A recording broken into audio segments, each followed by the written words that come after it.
Living frugally can help you significantly pay down debt or even save more money in the long run. In this video, I'll be sharing practical frugal living tips that you can implement on your day-to-day life to either pay down debt or save more money.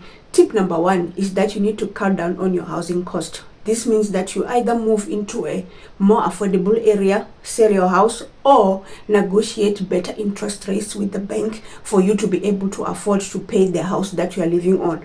Or you can consider renting a proper, cheaper house for you to live on. So tip number two is that you need to cut down on your transportation cost. This means that if you have two cars, consider selling one and use one car as a family, or downgrade from an expensive car into a more cheaper car that doesn't eat lots of fuel or that won't need more maintenance. So that's what you can do for you to cut down cost on your transportation cost. And tip number three is that you need to cut your grocery bill. This means that you plan your meals, you buy in bulk non-perishable products or goods, or you use coupons, or you buy big things or in bulk actually when things are on sale. This will dramatically reduce your grocery bill each and every month, and you'll be able to save and allocate that cash towards paying down debt. And tip number four is that you need to consider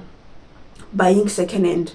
This means that you are buying furniture, things like sofas, chairs, kitchen utensils, and clothes.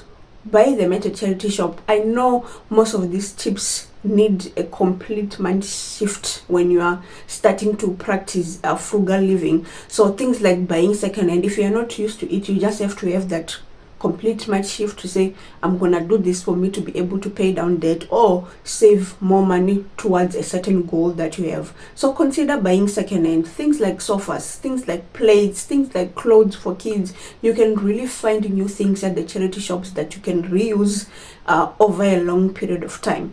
And tip number five is that you need to cut your subscription cost. This means that if you have Netflix, you have Amazon, and you have a cable, choose one that you can stick it with, that you know that your family can use, and it doesn't cost lots of money at the end of each month. Because trust me, these subscriptions, they can become so expensive, and without you realizing it, by the time the year is done, you would have spent almost around $2,000 just paying subscriptions. So you need to revisit them and choose the one that you really use the most. And tip number six is that you need to start cooking your own meals. This will help you not to order out all the time, but cook your food, put it in the freezer or put it in the fridge. When you need to eat, just put it in the microwave and defrost it and eat. So this will prevent you from using either your credit card or spending more money unnecessarily by just eating out because you have not properly planned your meals for the week. And tip number seven is that you need to make your own coffee. Coffee is expensive when you're buying it at the cafes. Most people actually overlook this expense because they're saying, oh, it's just a cup of coffee and I really love it. But it can pretty much be so expensive. By the time a year it's done, if you're spending something like $100 a month on just coffee, by the time a year is finished, 1.2 is gone. So you need to be mindful. Make your own coffee at home. Most of the offices nowadays have coffee machines. Make your coffee at work when you get there instead of passing by a cafe to get coffee. And tip number eight is that you need to consider a staycation. Instead of going on an expensive international trip, why not visit your local hotel, do activities there?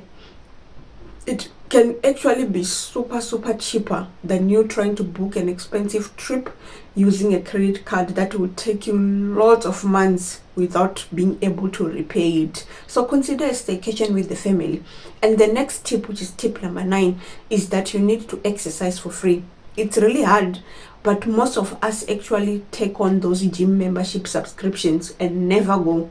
So if that's you, consider canceling it, because most of the time we're paying something like $50, $100. If you add up those small amounts, by the time 12 months is finished, it will be a lot of money. So consider canceling your gym subscription, and then you exercise for free by walking, running or cycling, and most of these activities you can do them with your family. And tip number 10 is that you need to negotiate better interest rates with your lender, either for your credit card, your personal loan, or your revolving loan. Call your lender, tell them that I can't afford to pay this much at the end of each and every month. I can afford to pay this much. Can we please negotiate our interest rates? You'll be surprised, they might actually give you the interest rate that you are negotiating for you to be able to quickly pay down the debt, and this will actually enable you to save more money. So I do hope that these tips will help you in terms of saving more money and also paying down debt. I will see you guys on the next one. Bye.